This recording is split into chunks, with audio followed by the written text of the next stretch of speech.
Good morning, नमस्कार दोस्तों। हम इस वीडियो में देखने वाले हैं 15 से लेकर 16 अक्टूबर 2020 के बीच में जितने भी इंपॉर्टेंट करंट अफेयर के प्रश्न बन सकते हैं दोस्तों, पूरे डिटेल में और एक्स्ट्रा फैक्ट के साथ में। और दोस्तों इस वीडियो में हमने पूरे 1 से लेकर 18 तक के क्वेश्चन लिए हुए, इसीलिए आपको शुरू से लेकर लास्ट तक दोस्तों आपको देखना है। ओके, अगर आपको इस वीडियो का पीडीएफ चाहिए तो हमारे टेलीग्राम ग्रुप को ज्वाइन कर लीजिएगा, जिसका लिंक इस वीडियो के डिस्क्रिप्शन में मिल जाएगा। आप वहां से इस वीडियो का पीडीएफ बहुत आसान तरीके से डाउनलोड कर पाएंगे। तो चलिए ज़्यादा समय लेते हुए चालू करते हैं आज की वीडियो का पहला प्रश्न।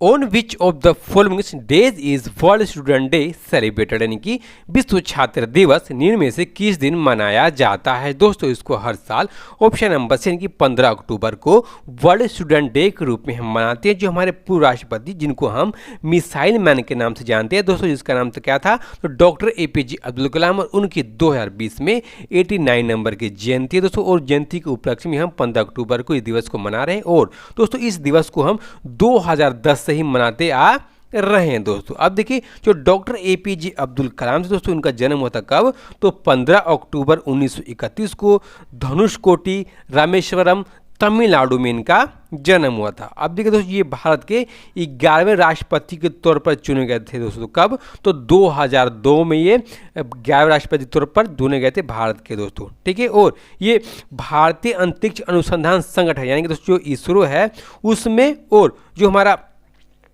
DRDO दोस्तों उसमें एक इंजीनियर के तौर पर इन्होंने अपनी भी सेवाएं दे चुके हैं। और दोस्तों इनकी मृत्यु कब हुई थी, तो इनकी मृत्यु हुई थी 2015 में दोस्तों। और इनको हम मिसाइल मैन के नाम से जानते हैं, आपको पता होगा।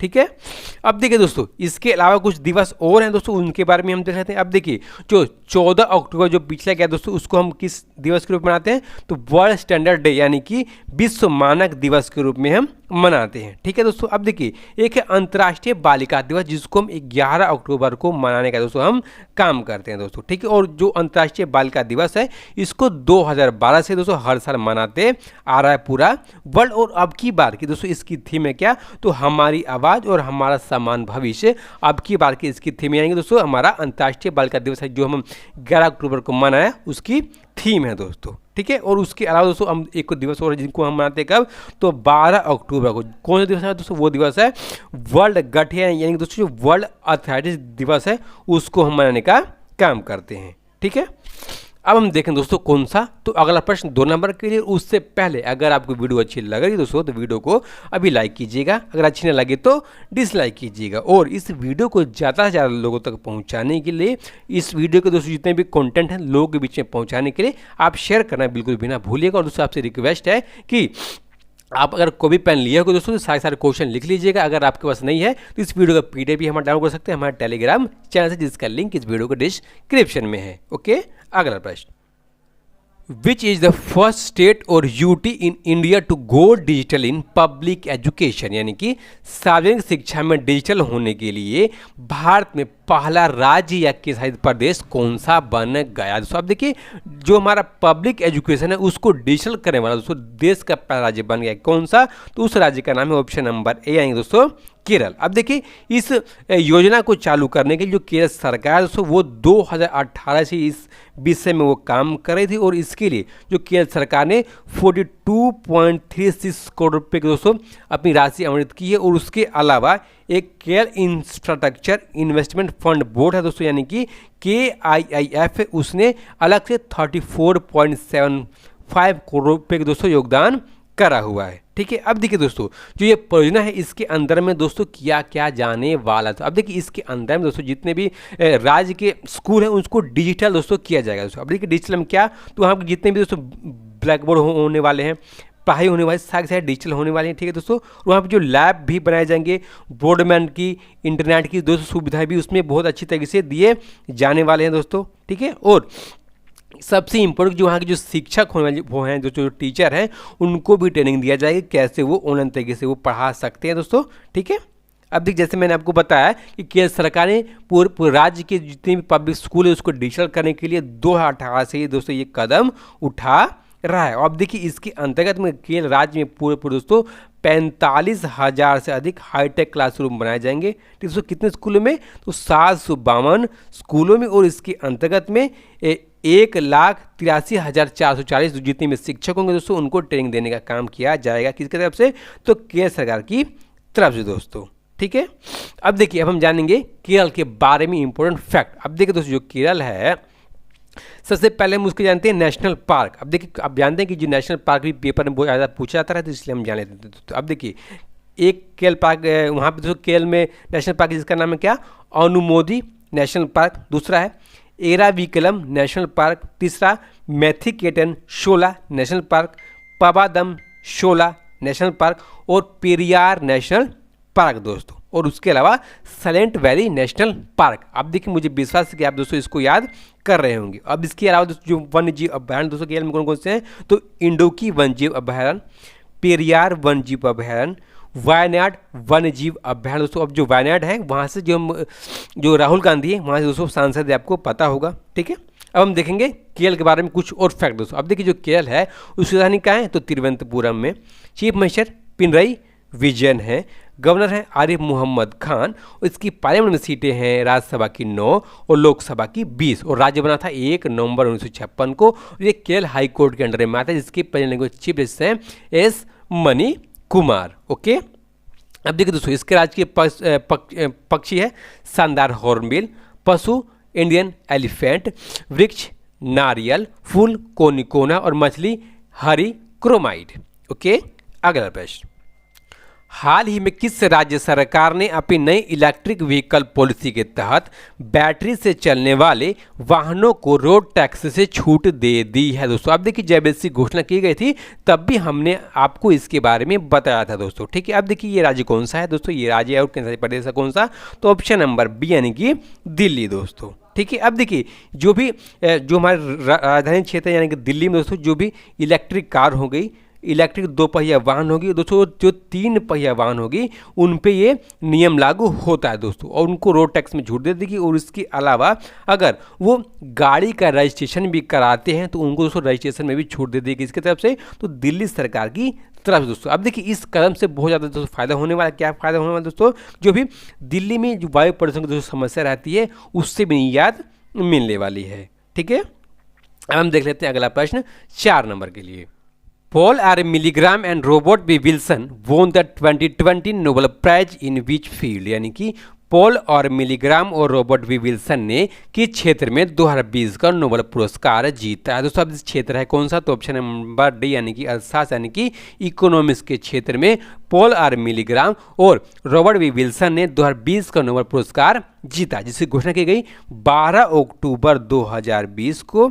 और दोस्तों जो हमारे royal Swedish academy of science के महासचिव हैं कौन है? तो प्रोफेसर गोरान के हैंसन, और उन्होंने इसकी घोषणा करी दोस्तों। अब देखिए ये दोनों व्यक्ति हैं ये संयुक्त रूप से अमेरिका के रहने वाले हैं दोस्तों। अब देखिए इनको किस क्षेत्र में काम के लिए इस पुरस्कार से आपकी बार को नवाजा गया दोस्तों? अब देखिए आपको पता होगा जो किसी भी चीज़ की नीलामी लगाई जाती है दोस्तों उसमें नया प्रारूप बनाने के, जिसके अंतर्गत में जो भी बेचने वाला है, खरीदने वाला है और जो भी दोस्तों कर देने वाला है, लोन देने वाला है दोस्तों, उन तीनों व्यक्तियों को फायदा पहुंचे। और इसी के लिए दोस्तों इनके काम के लिए आपकी बार का 2020 का नोबेल पुरस्कार इन दोनों व्यक्तियों को दिया गया दोस्तों। अब देखिए जो पॉल और मिलीग्राम है दोस्तों वो प्रेजेंट टाइम पर ये प्रोफेसर हैं कहाँ पर? तो स्टैनफोर्ड विश्वविद्यालय में, और दोस्तों किस क्षेत्र में?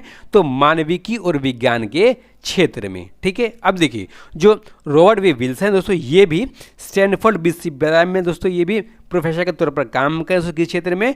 तो एडमंड विशिष्ट प्रबंधन के क्षेत्र में दोस्तों ये काम कर रहे हैं। ठीक है, अब हम देखेंगे दोस्तों जो कौन से भारतीय जिनको नोबेल प्राइज से नवाजा जा चुका है अब तक के लिए। अब देखिए दोस्तों आपको पता हो कि 1998 में ये पहले एशियाई व्यक्ति थे जिनका नाम था क्या?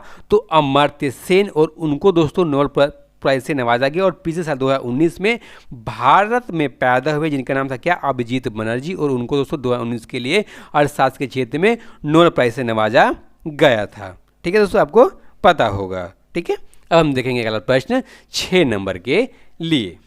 विच cricketer has recently become the first Asian player to score 10,000 run in T20, यानी कि हाल ही में किस क्रिकेटर ने T20 में 10,000 रन बनाने वाले पहले एशियाई खिलाड़ी बन गए हैं। दोस्तों अब देखिए पहले एशियाई खिलाड़ी बन गए हैं T20 में 10,000 रन बनाने वाले, जिनका नाम है ऑप्शन नंबर से, यानी कि शोएब मलिक। दोस्तों शोएब मलिक हैं जो पाकिस्तान की क्रिकेट टीम है, उसके पूर्व कप्तान और अनुभवी बल्लेबाज के तौर पर दोस्तों अपनी सेवाएं ये दे चुके हैं। दोस्तों अब देखिए वर्ल्ड के दोस्तों T20 में ये तीसरे और एशिया के दोस्तों ये पहले खिलाड़ी हैं। दोस्तों आपको पता होना चाहिए क्या, तो 10,000 रन T20 में बनाने वाले। दोस्तों अब देखिए जो पाकिस्तान की दोस्तों जो नेशनल T20 की दोस्तों टीम है, उसमें दोस्तों जो लीग हो रहा था T20 का, उसमें दोस्तों इन्होंने 44 गेंदों पर 74 रन दोस्तों बनाया और उसी के बाद में दोस्तों ये सबसे ज़्यादा यानी कि 10,000 रन पूरा करने वाले T20 में दोस्तों एशिया के पहले खिलाड़ी बन गए। ओके, अगला प्रश्न, Which of the following tennis player has won the French Open singles title for a record 13 time, यानी कि इनमें से किस टेनिस खिलाड़ी ने रिकॉर्ड 13वीं बार फ्रेंच ओपन सिंगल्स खिताब जीत लिया है। दोस्तों इस खिलाड़ी का नाम है ऑप्शन नंबर, यानी कि राफेल नडाल ने दोस्तों रिकॉर्ड 13वीं बार इस फ्रेंच ओपन सिंगल्स खिताब को जीतने का काम किया। दोस्तों अब देखिए जो फ्रेंच ओपन है इसका 2020 में 124वां संस्करण हो रहा था। कब से कब तक, तो 27 सितंबर से लेकर के 11 अक्टूबर 2020 तक में। दोस्तों कहाँ पर, तो फ्रांस की राजधानी है पेरिस, और पेरिस में दोस्तों रोलैंड गैरोस स्टेडियम, यानी कहाँ पर, रोलैंड गैरोस स्टेडियम, वहाँ पर दोस्तों इसका आयोजन किया गया। अब देखिए दोस्तों जो राफेल नडाल है उन्होंने नोवाक जोकोविच को दोस्तों हराने का काम किया और इनका दोस्तों अब तक का ये 13वां खिताब हैगा। अब देखिए दोस्तों इन्होंने सिंगल तौर पर दोस्तों अभी तक फ्रेंच ओपन में 100 बार दोस्तों इस एकल जीत को दोस्तों दर्ज करने का इन्होंने अभी तक काम किया हुआ है। अब देखिए दोस्तों ये सबसे दोस्तों पुराने खिलाड़ी बन गए। दोस्तों किसको जीतने वाले, तो फ्रेंच ओपन को जीतने वाले। दोस्तों किसके बाद में, तो एंडेस गिमोनो के बाद में। दोस्तों अब देखिए जो एंडेस गिमोनो दोस्तों इन्होंने 1972 में दोस्तों यानी कि 34 वर्षों बाद पहले दोस्तों इस खिताब को जीतने का काम किया। दोस्तों अब देखिए उसके बाद में सबसे ज़्यादा बार इस खिताब को जीतने में दोस्तों पुरुष क्षेत्र में ये खिलाड़ी बन गए। अब देखिए दोस्तों जो महिलाओं में फ्रेंच ओपन सिंगल्स का खिताब दोस्तों किसने जीता, दोस्तों ये जीता है किसने, तो ईगा स्वियाटेको ने दोस्तों, जो खिलाड़ी हैं पोलैंड के। दोस्तों अब देखिए आपको पता होना चाहिए जो राफेल नडाल दोस्तों ये स्पेन के खिलाड़ी हैं। ठीक है, अब देखिए दोस्तों जो ईगा स्वियाटेको इन्होंने सोफिया केनिन जो संयुक्त राज्य अमेरिका दोस्तों खिलाड़ी हैं उनको हराने का काम किया, किसमें, तो फ्रेंच ओपन में। दोस्तों अब देखिए जो ईगा स्वियाटेका दोस्तों उन्होंने 19 वर्षों बाद यानी कि दोस्तों 1992 के बाद दोस्तों सबसे कम उम्र की महिला खिलाड़ी बन गई हैं फ्रेंच ओपन की दोस्तों जो प्रतियोगिता है उसको जीतने वाली। ठीक है, अब देखिए दोस्तों इसके अलावा जो केविन किव्ट्स और इंडियाज मीन्स है दोस्तों उन्होंने 2020 का मिक्स ओपन फ्रेंच दोस्तों जो खिताब है उसको जीतने का उन्होंने काम किया है। ठीक है, आपको याद करना है दोस्तों। अब देखिए जो फ्रेंच ओपन जो प्रतियोगिता दोस्तों होता है वो दोस्तों कब से हो रहा है, तो 1891 से दोस्तों ये प्रतियोगिता होती रही है। और दोस्तों ये इसमें पुरस्कार की राशि में दोस्तों कितने दिया जाता है, इस पुरस्कार की राशि में 38,000 रुपये की दोस्तों राशि दी जाती है दोस्तों, यानी कि 38,000 यूरो की राशि दी जाती है। ठीक है, अब हम देखें दोस्तों कौन सा प्रश्न, तो 8 नंबर के लिए अगला प्रश्न, which is India's first indigenously developed cruise missile, यानी कि भारत की पहली स्वदेशी रूप से विकसित क्रूज मिसाइल कौन सी है। दोस्तों अब देखिए इस मिसाइल का नाम है ऑप्शन नंबर डी, यानी कि निर्भय नाम की दोस्तों मिसाइल है जिसको 12 अक्टूबर 2020 को रक्षा अनुसंधान विकास संगठन यानी कि दोस्तों जो DRDO है, defence research and development organisation, उसने अपने उड़ीसा के बालासोर से दोस्तों इसका परीक्षण करने का काम किया। अब देखिए दोस्तों जो ये भारत की पहली स्वदेशी रूप से विकसित दोस्तों जो क्रूज मिसाइल है इसकी दोस्तों क्षमता कितनी, जिसकी रेंज है 800 से लेकर के 1000 किलोमीटर तक दोस्तों मार करने की दोस्तों इसकी रेंज है। ठीक है, अब देखिए ये दोस्तों लंबी है 6 मीटर की, इसमें 0.52 मीटर का दोस्तों इसका व्यास है। ठीक है, और उसका वजन है 1.5 टन का दोस्तों इसमें वजन है।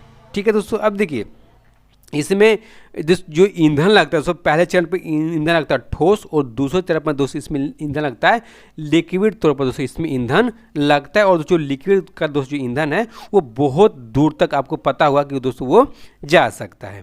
ठीक है, अब हम दोस्तों आपको पता होगा कि भारत ने 12 सितंबर 2020 को रक्षा अनुसंधान जो दोस्तों विकास संगठन जो DRDO है उसने अंतरिम परीक्षण रेंज यानी कि दोस्तों बालासोर से एक अपनी भारत की पहली कौन सी तो हाई स्पीड एक्सपेंडेबल एरिएंटल टारगेट दोस्तों मिसाइल है जिसका नाम है अभ्यास, उसको दोस्तों लॉन्च करने का काम किया था। ठीक है, अब हम देखेंगे इंपॉर्टेंट फैक्ट किसके बारे में तो DRDO के बारे में दोस्तों। अब देखिए जो DRDO है इसका फुल फॉर्म क्या है तो defence research and development organisation, जिसकी स्थापना हुई थी 1958 में। हेडक्वार्टर DRDO भवन न्यू दिल्ली और इसके पेन टाइम के चेयरमैन और सचिव हैं कौन तो doctor G Satish Reddy. Okay, अगला प्रश्न, who release doctor Bala Saheb Videh Patil autobiography Deh Bichwa करनी, यानी कि डॉक्टर बाला साहेब विदेह पाटिल की आत्मकथा देह बिचवा करनी का विमोचन किसने किया। दोस्तों अब देखिए इसका विमोचन किया हमारे देश के पंजाब के प्रधानमंत्री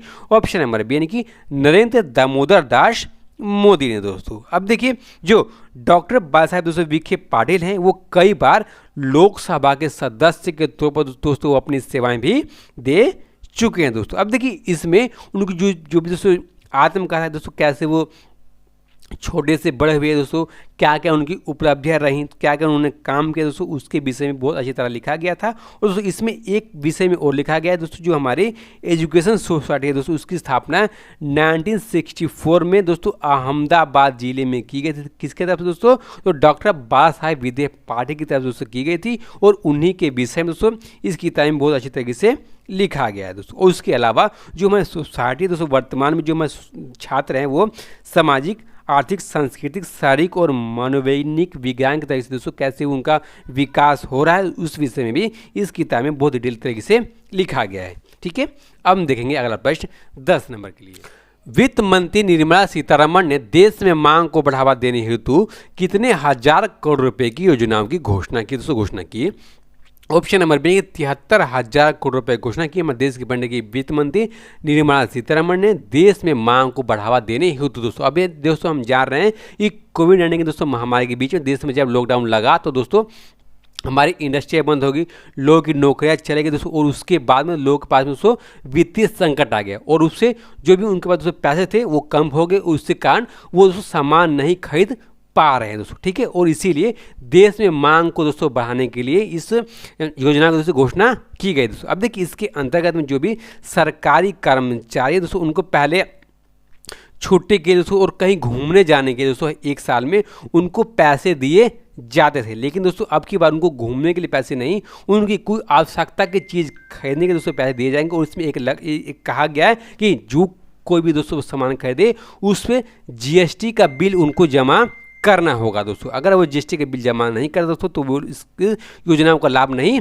उठा सकते हैं। ठीक है, और इसके अलावा एक साल में दोस्तों जो 10 छुट्टियाँ जो सरकारी कर्मचारी दोस्तों अगर लेते हैं तो उनको दोस्तों 10 छुट्टियों का नगद तौर पर यहीं दोस्तों जो कैश तौर पर उनको पैसे दिए जाएंगे सरकार की तरफ से। ठीक है, अब हम देखेंगे अगला प्रश्न 11 नंबर के लिए।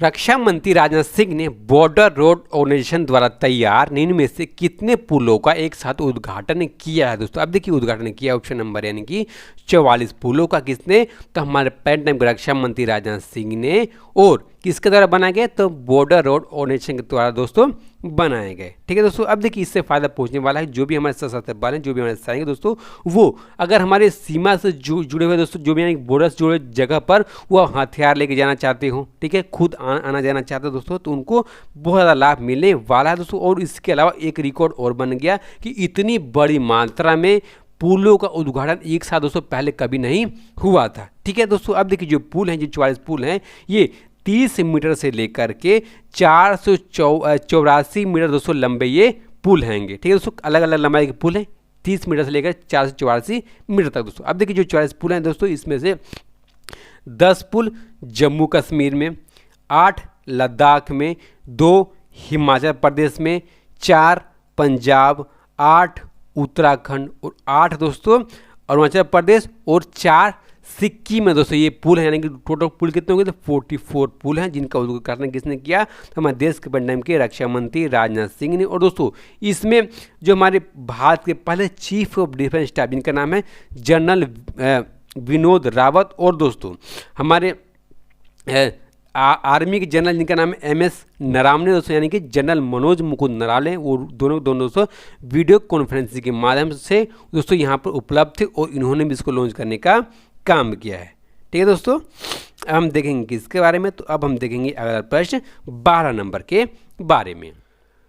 Recently, which country's government has decided to give capital punishment in case of rape? यानी कि हाल ही में किस देश की सरकार ने दुष्कर्म के मामलों में मृत्युदंड की सजा देने का फैसला किया है दोस्तों। अब देखिए इस देश का नाम है, जो हमारा पड़ोसी देश है, जिसका नाम है क्या, तो ऑप्शन नंबर बी यानी कि बांग्लादेश। अब देखिए दोस्तों, अगर बांग्लादेश में अब से बाद दोस्तों कोई भी व्यक्ति अगर दुष्कर्म यानी कि दोस्तों रेप करता है तो उसको सजा के तौर पर क्या दिया जाएगा, तो मृत्युदंड की सजा दी जाएगी दोस्तों। अब देखिए जो वहाँ के प्रधानमंत्री शेख हसीना दोस्तों, उनकी अध्यक्षता में वहाँ की मंत्रिमंडल की दोस्तों बैठक ली गई और उसके बाद में इस निर्णय को दोस्तों लिया गया दोस्तों। अब देखिए किस अधिनियम के अंतर्गत में, तो दोस्तों जो वहाँ पर महिलाओं और बच्चों के दमन रोकथाम अधिनियम है, कौन सा अधिनियम, तो अधिनियम 2000 दोस्तों, उसमें संशोधन करके दोस्तों इसकी घोषणा कर दी गई। ठीक है, अब देखिए जो प्रेजेंट टाइम पर वहाँ पर यानी कि दोस्तों बांग्लादेश में अगर कोई रेप करता था दोस्तों तो उसको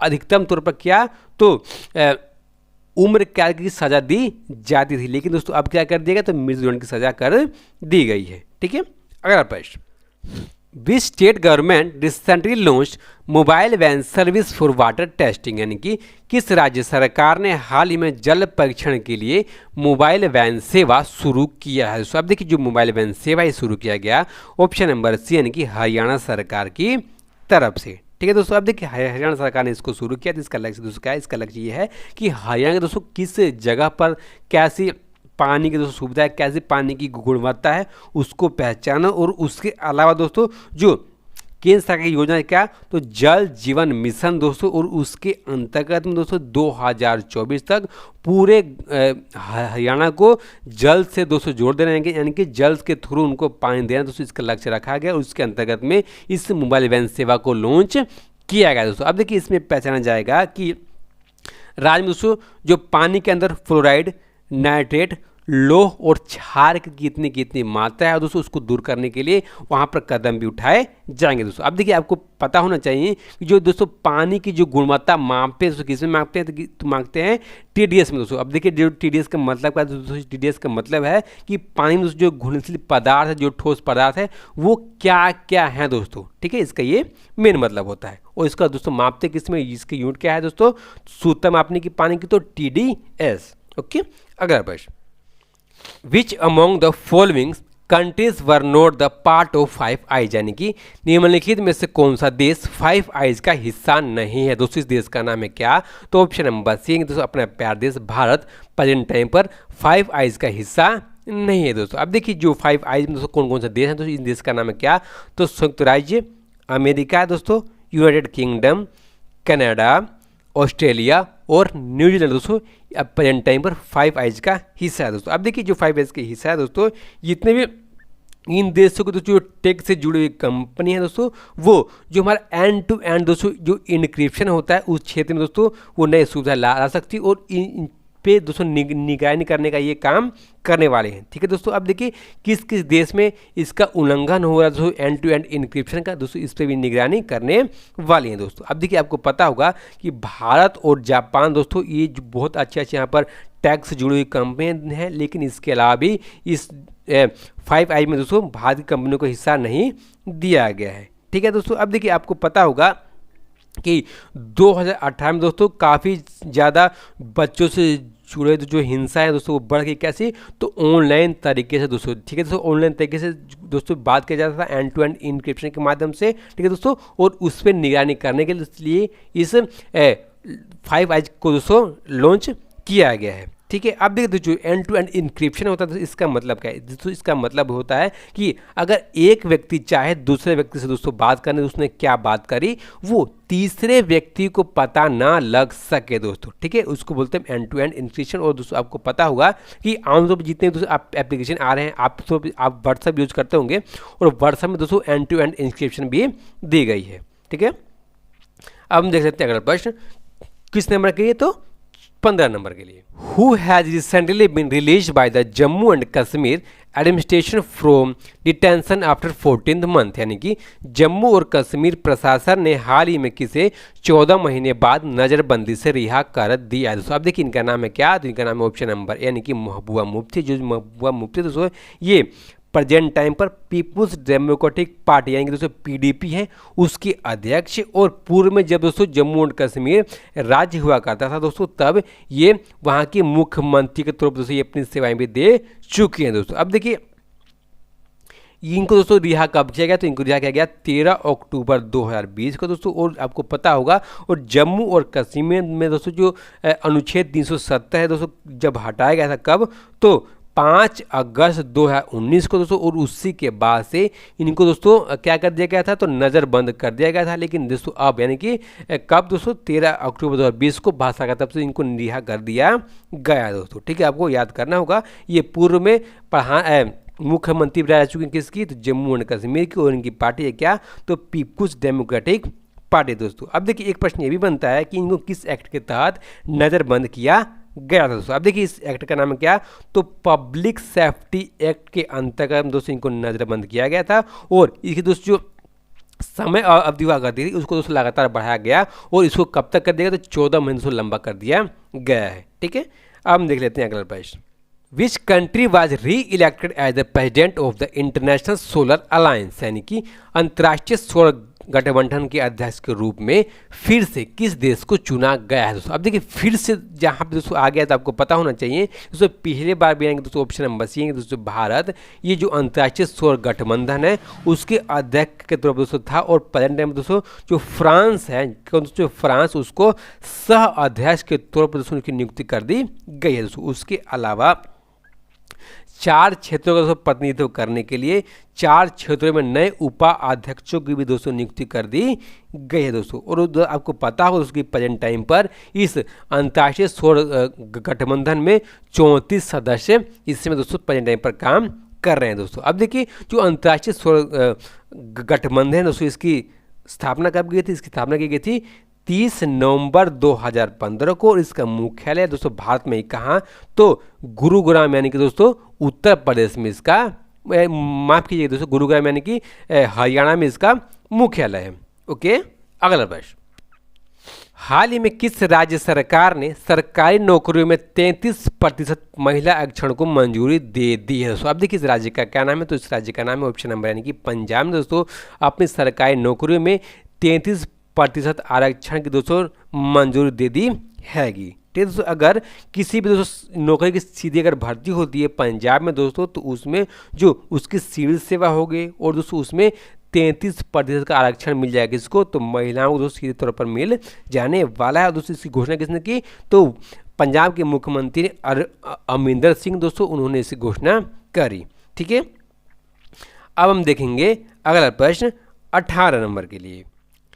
केंद्र सरकार ने किसान रेल के माध्यम से अधिसूचित फलों एवं सब्जियों की ढुलाई पर कितने प्रतिशत सब्सिडी देने का आदेश जारी किया दोस्तों। अब देखिए आदेश जारी किया कितना, तो ऑप्शन नंबर बी आएंगे दोस्तों 50% दोस्तों सब्सिडी देने का आदेश जारी किया किसने, तो केंद्र सरकार ने। किसने दोस्तों, जो किसान रेल है उसके माध्यम से दोस्तों अगर जो किसान है अपनी फल और सब्जियों को दोस्तों ढुलाई करवाता है एक जगह से दूसरी जगह पर दोस्तों ले जाकर बेचता है, तो उसको 50% दोस्तों कम पैसे देने होंगे दोस्तों, यानी कि सब्सिडी दोस्तों सरकार की तरफ से दी जाने वाली है।